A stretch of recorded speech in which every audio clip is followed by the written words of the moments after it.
ప్రభు నామానికే మహిమ కలుగును గాక. కూడి వచ్చిన మీ అందరికీ కర్మల ఆత్మీయ సహవాస సంఘ విశ్వాసులందరికీ మన ప్రభువును ఆయన ప్రియ కుమారుడునైన యేసుక్రీస్తు వారి శ్రేష్టమైన నామంలో శుభములు మరియు అందరికీ వందనాలండి. యెహెజ్కేలు గ్రంథం 42వ అధ్యాయాన్ని మనం ధ్యానం చేసుకుందాం. యెహెజ్కేలు గ్రంథం 42వ అధ్యాయం. ఈ అధ్యాయంలో ముఖ్యాంశం ఏంటంటే యాజకుల గదులు, వారి యొక్క విధులు. యాజకుల గదులు, వారి యొక్క విధులు మనం ఈ అధ్యాయంలో చూడవచ్చు. మొదటి 12 వచనాల్లో ఆ గదుల గురించిన వివరణ ఉంది. యాజకులు ఉండేటువంటి గదుల యొక్క కొలతలు, వాటి వివరణ ఇందులో ఉంది. ఒకసారి చదువుదాం. అతడు ఉత్తర మార్గముగా నన్ను నడిపించి బయటి ఆవరణంలోనికి తోడుకొని వచ్చి ఖాళీ చోటునకును ఉత్తరమునున్న కట్టడమునకును ఎదురుగా ఉన్న గదుల దగ్గర నిలిపాను. ఆ కట్టడము 100 మూరల నిడివి గలదే. ఉత్తర దిక్కున వాకిలి కలిగి 50 మూరల వెడల్పు గలది. 20 మూరల గల లోపలి ఆవరణమునకు ఎదురుగాను, బయటి ఆవరణపు చప్టాకు ఎదురుగాను 3వ అంతస్తులోని వసారాలు ఒకదానికొకటి ఎదురుగా ఉండేది. గదులకు ఎదురుగా 10 మూరల వెడల్పు గల విహార స్థలం ఉండేది. లోపటి ఆవరణమునకు పోవచ్చు ఉత్తర దిక్కు చూచి వాకిండ్లు గల విహార స్థలం ఒకటి ఉంది. అది 3 అడుగుల వెడల్పు. వాకిండ్లకు వసారాలు ఉండటం వలన పై గదులు ఎత్తు తక్కువగాను, మధ్య గదులు ఇరుకుగాను ఉండి కూర్చోవాలి. 3వ అంతస్తులో ఉండినవి ఆవరణములకున్న వాటి వంటి స్తంభములు వాటికి లేవు గనుక అవి క్రింది గదుల కంటేను మధ్య గదుల కంటేను చిన్నవిగా కట్టబడి ఉంటుంది. మరియు గదుల వరుసను బట్టి బయటి ఆవరణం తట్టు గదులకు ఎదురుగా 50 మూరల నిడివి గల ఒక గోడ కట్టబడి ఉంటాయి. బయటి ఆవరణంలోనున్న గదులు నిడివి 50 మూరలు కానీ మందిరపు ముందటి ఆవరణము 100 మూరల నిడివి గలదై ఉండెను. ఈ గదులు గోడ క్రింద నుండి లేచినట్టుగా కనబడాయి. బయట ఆవరణంలో నుండి వాటిలో ప్రవేశించుటకు తూర్పు దిక్కున మార్గం ఉండే. విడిచోటునకు ఎదురుగాను కట్టడమునకు ఎదురుగాను ఆవరణపు గోడ మందములో తూర్పు తట్టు కొన్ని గదులుండెను. మరియు వాటి ఎదుటనున్న మార్గము ఉత్తరపు తట్టునున్న గదుల మార్గం వలె ఉండెను. వాటి నిడివి చొప్పునను వెడల్పు చొప్పునను ఇవియును కట్టబడిన. వీటి ద్వారములను ఆ రీతినే కట్టబడి ఉండెను. మరియు మార్గపు మొగను దక్షిణపు తట్టు గదుల యొక్క తలుపుల వలె వీటికి తలుపులుండెను. ఆ మార్గము ఆవరణంలోనికి పోవు ఒకరికి తూర్పుగానున్న గోడ ఎదుటనే ఉండెను. ఆయన ఉత్తర మార్గమును నడిపించి బయట ఆవరణమునకు యెహెజ్కేలును తోడుకొని వచ్చారు. యెహెజ్కేలు గారు దేవుని ద్వారా నడిపించబడుతూ ఉన్నాడు. ఎందుకంటే ఆయన మనలను చక్కగా నడిపించేవాడు.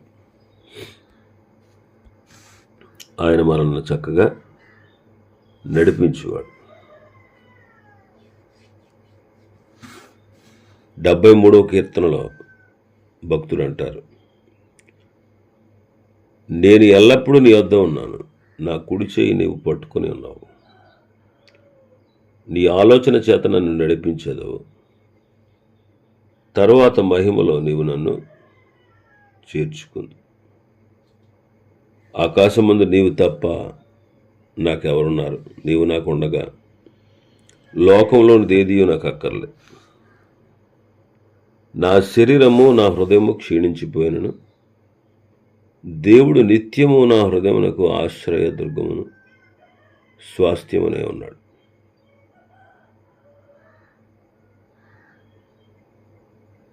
నిన్ను విసర్జించి వారు నశించెదరు, నిన్ను విడిచి వ్యభిచరించి వారిని అందరినీ నీవు సంహరించెదవు. నాకైతే దేవుని పొందు ధన్యకరము. నీ సర్వకార్యములను నేను తెలియజేయనట్లు నేను ప్రభువైన యెహోవా శరణుజొచ్చి ఉన్నానంట. ఆసాపు ఈ కీర్తన రాశాడు. ఆసాపు లోకస్తులు బాగున్నారు, నాకే దినదినము శ్రమ వస్తుంది, కన్నీరు కారుస్తున్నాను, కష్టం వస్తుంది అని బాధపడ్డాడు. దాని అంతమేంటో అని ప్రభు సన్నిధిలో ప్రార్థించాడు. అప్పుడు అతనికి అర్థమైంది, వారు కాలు జారు చోట ఉన్నారు, ఈ భక్తుడు ఎల్లప్పుడూ ఆయన వద్ద ఉన్నాడు, నా కుడి చేయి నువ్వు పట్టుకున్నావు, నీ ఆలోచన చేత నన్ను నడిపిస్తావు, తర్వాత మహిమలో చేర్చుకుంటావు అంటాడు. 107వ కీర్తనలో మనం చదువుతాం 7వ వచనంలో, వారు ఒక నివాసపురము చేరినట్లు చక్కని త్రోవలో ఆయన వారిని నడిపించాను. కాబట్టి దేవుడు చక్కగా నడిపించేవాడు, చక్కనైన త్రోవలో నడిపించేవాడు. దేవుడు యెహెజ్కేలును ఉత్తరమునున్న గదుల దగ్గర నిలిపాడు. దేవాలయానికి ఉత్తరమున ఎడమ కుడివైపున ఈ కట్టడాలు ఉన్నాయి. దేవాలయానికి ప్రక్కన 100 మూరలు పొడవు గల, అలాగే మరొక ప్రక్కన కూడా 100 మూరల పొడవు కలిగి 50 నిడివి కలిగినటువంటి గదులు ఉన్నాయి.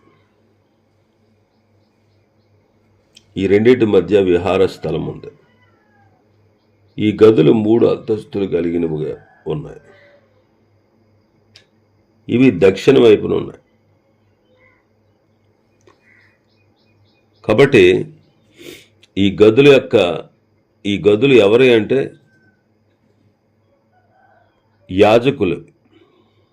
యాజకులకు సంబంధించినవి.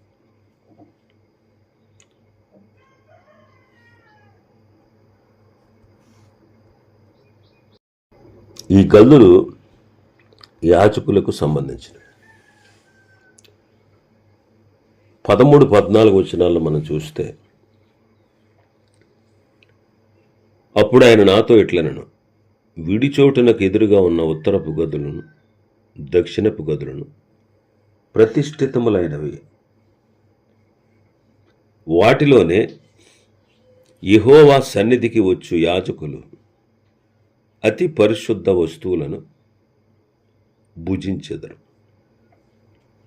అక్కడ వారు అతి పరిశుద్ధ వస్తువులను అనగా నైవేద్యమును, పాప పరిహారార్థ బలి పశుమాంసమును, అపరాధ పరిహారార్థ బలి పశుమాంసమును ఉంచెదరు.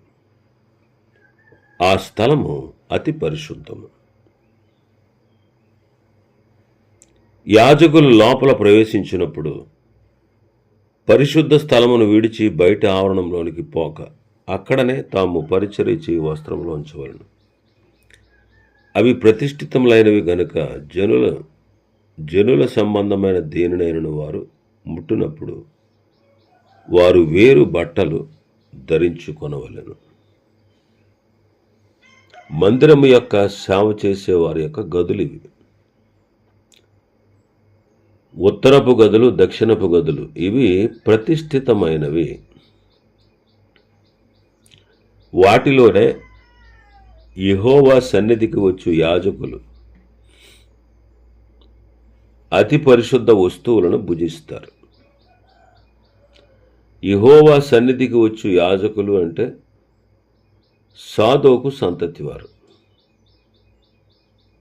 మనం 40 అధ్యాయం 46వ వచనంలో చదివాం. 40 అధ్యాయం 46వ వచనం. 46. ఉత్తరపు తట్టు చూచి గది బలిపీఠమునకు కావలి వరకు యాజకులది. వీరు లేవీలలో సాదోకు సంతతి వారై సేవ చేయుటకై యెహోవా సన్నిధికి వచ్చువారు.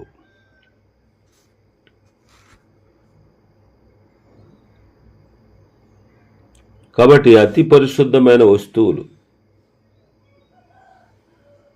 అక్కడ ఉంచేవారు. వాటిలో అంటే పరిశుద్ధపరచుటకు, ప్రతిష్ఠించుటకు అర్పింపబడిన వాటిలో మిగిలిన భాగములు అన్నమాట. మిగిలిన భాగం వారు అక్కడ తీసుకొచ్చి అక్కడ ఉంచుతారు. మిగిలిన భాగం. అందుకే పాప పరిహారార్థ నైవేద్యం, పాప పరిహారార్థ బలి పశుమాంసం, అపరాధ పరిహారార్థ బలి పశుమాంసం అక్కడ ఉంచుతారు. ఆ స్థలము అతి పరిశుద్ధం. అక్కడ వారు వాటిని భుజిస్తారు. మిగిలిన భాగాలు అంటే దేవునికి అర్పింపగా మిగిలినటువంటి భాగాలను వారు అక్కడ భుజించాలి. ఎందుకనంటే వారు వాటిని భుజించాలి. అప్పుడు దేవుడు వాటిని అంగీకరిస్తాడు. నేడు మనం కూడా పరిశుద్ధపరచబడుటకు కారణము యేసుక్రీస్తు ప్రభు వారి యొక్క శరీరము, ఆయన యొక్క రక్తం. అందుకే మనం ప్రభు బలలో రొట్టెలో పాలు పొందుతూ ఉంటాం. అదే మన ఆహారం. యోహాను సువార్త 6వ అధ్యాయంలో అంటారు కదా, ప్రభు నా శరీరమును తిని నా రక్తమును త్రాగువాడు నిత్య జీవము గలవాడు అని చెప్పిన బోధ మరి ఎలా సాధ్యం అలా తినడం అంటే ఆయన యందు విశ్వాసముంచుట ద్వారా మాత్రమే తినుట సాధ్యము అని బోధించారు. కాబట్టి విశ్వసించువారే నిత్య జీవములో పాలు పొందుతారు. నిత్య జీవం కలవాడు. ఆ రొట్టెలో పాత్రలో పాలు పొందాలని ప్రభు చెప్పారు. ఆయన సిలువ వేయబడుటకు వెళ్ళే ముందు రోజు ఆయన శిష్యులు ఆయన మాత్రమే మేడగదిలోనికి తీసుకువెళ్ళి నన్ను జ్ఞాపకం చేసుకున్నట్టుకు దీన్ని చేయుడి అని చెప్పారు.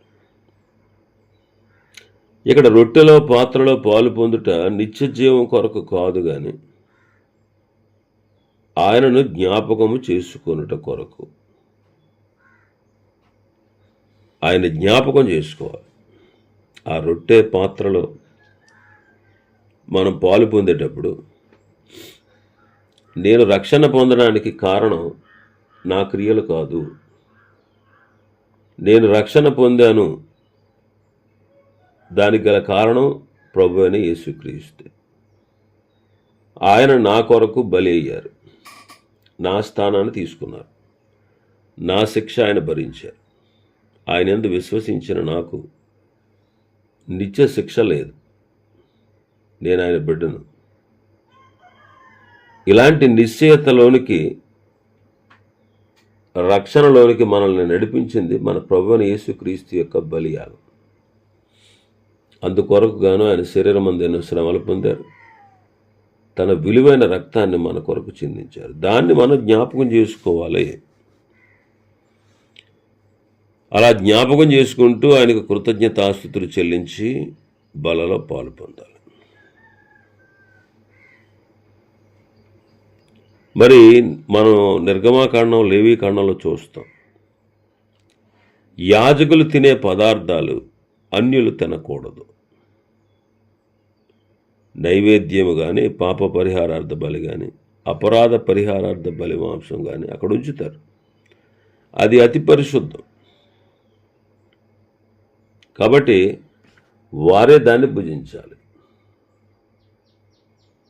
వారే దాన్ని భుజించాలి. ఇంకా మనం చూస్తే 13వ వచనంలో యాజకులు వస్త్రాలు. యాజకులు అతి పరిశుద్ధ వస్తువులు అక్కడ ఉంచుతారు. అంతేకాదు, యాజకులు లోపల ప్రవేశించినప్పుడు పరిశుద్ధ స్థలాన్ని విడిచి బయట ఆవరణలోనికి పోక అక్కడనే ఉండి వారు పరిచర్య చేసే వస్త్రాలు ధరించుకోవాలి. అవి ప్రతిష్ఠితములైన వస్త్రాలు గనుక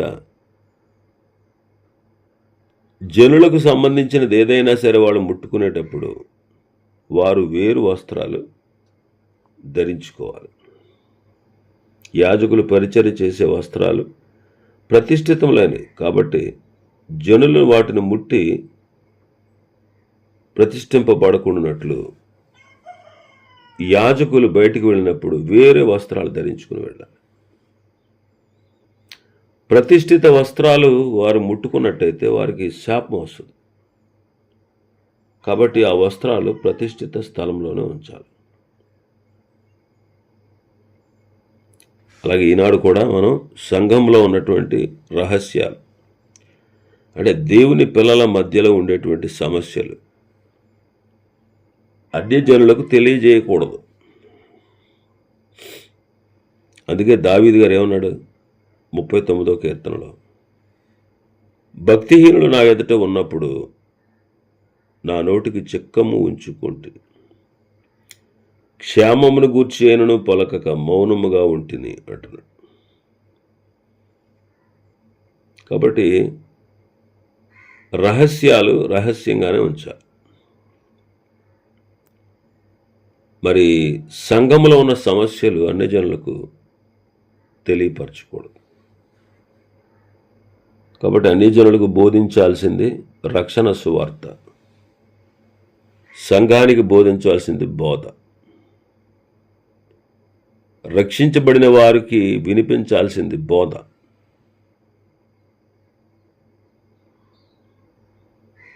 కాబట్టి వాటిని అన్యులకు తెలియజేయకూడదు. ఒకప్పుడు హిజ్కియా కూడా బబులోను నుండి దూతలు వచ్చినప్పుడు వారికి తన నగరయందు దేనిని మరుగు చేయక సమస్తాన్ని చూపించాడు. అందుకు దేవుడు యెషయా భక్తుని పంపి, సమస్తాన్ని నీవు అన్ని జనులకు చూపించావు గనుక వచ్చు దినములలో బబులోనీయులు వచ్చి సమస్తము తీసుకుని పోతారు అని చెప్పాడు. కాబట్టి దేవుని పిల్లల మధ్య ఉండే సమస్యలు అన్యులకు తెలియజేయకుండా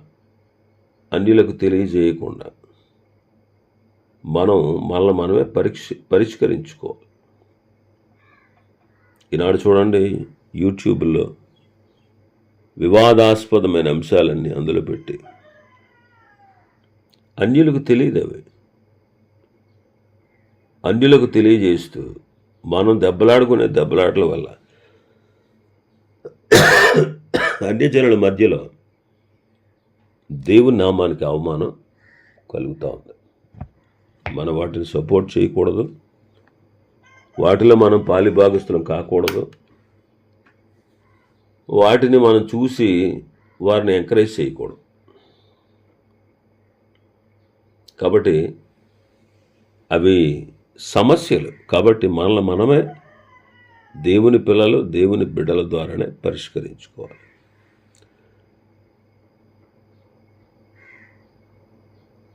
తర్వాత మనం చూస్తే 15వ వచనం నుంచి 20వ వచనం వరకు ఆవరణ కొలతలు మనం చూస్తున్నాం.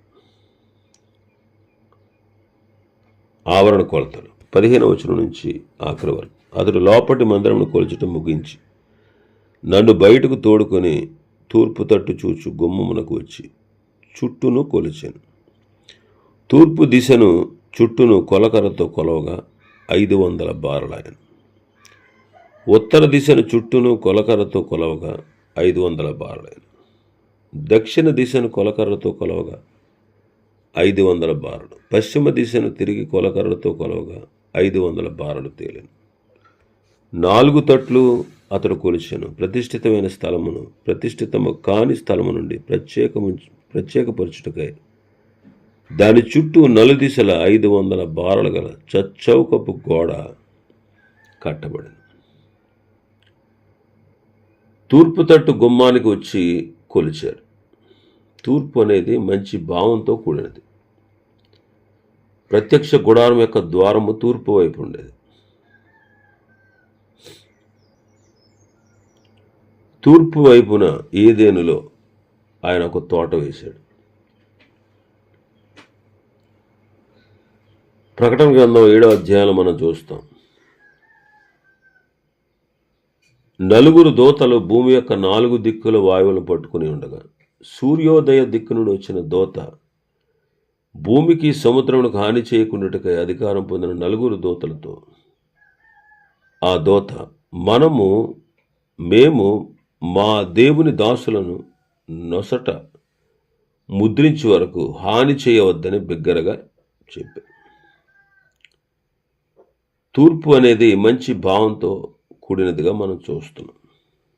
అతడు తూర్పు తట్టు కొలవగా 500, తర్వాత ఉత్తరపు తట్టు కొలిచాడు, తర్వాత దక్షిణపు తట్టు, తర్వాత పశ్చిమ తట్టు కొలిచాడు. కాబట్టి మనం చూస్తే 4 దిక్కులా కొలిచాడు. దీని అర్థం ఏంటంటే 4 దిక్కులలో నుండి ప్రభువు రక్షణ పొంది వారిని రక్షణ పొందుకొనుట కొరకు ఆహ్వానించున్నాడు. అందుకే అపొస్తలుల కార్యములో శిష్యుల గురించి అంటారు, మీరు బూదిగంతముల వరకు నాకు సాక్షులై ఉంటారు. బూదిగంతములు అంటే భూమి యొక్క 4 దిక్కుల అంతం వరకు అని అర్థం. 4 దిక్కులు అతను కొలిచాడు. ప్రతిష్ఠితము కాని స్థలాన్ని ప్రత్యేకపరచుటకు దాని చుట్టూ గోడ కట్టి ఉన్నది. ఇది ప్రత్యేకతను చూపిస్తూ ఉంది. ఈ ఆవరణము సంగమునకు సూచన. ఈ ఆవరణములో ఉన్నటువంటి స్థలము ప్రతిష్ఠించబడినది, మిగతాది ప్రతిష్ఠించబడినది కాదు. సంఘము కూడా యేసుక్రీస్తు ప్రభువారు తన స్వరక్తం ఇచ్చి సంపాదించారు కనుక మనం ఆయన సొత్తై ఉన్నాం. కాబట్టి సంఘము ప్రత్యేకంగా ఉండాలి. సంఘము లోకముతో కలిసిపోకూడదు. లోకము సంఘములో ప్రవేశించకూడదు. అంటే లోకముతో కలిసిపోకూడదు, లోకంతో సంబంధం ఉండకూడదని కాదు. అలా అయితే మనం ఈ లోకాన్ని విడిచిపెట్టి వెళ్ళిపోవాలి. కాబట్టి లోకరీతిగా మనం ప్రవర్తించకూడదు. కాబట్టి దేవుని పిల్లలు వారి సహవాసం, వారి నడవడిక, వారి ఆలోచన ప్రత్యేకంగా ఉండాలి. అన్యజనుల మధ్యలో జీవవాక్యమును చేతపట్టుకుని ఈ లోకమందు మనం మార్గదర్శకులుగా, జ్యోతులంటే పగటిని ఏలడానికి దేవుడు పెద్ద జ్యోతిని చేశాడు, సూర్యుడు వెలుగిస్తాడు.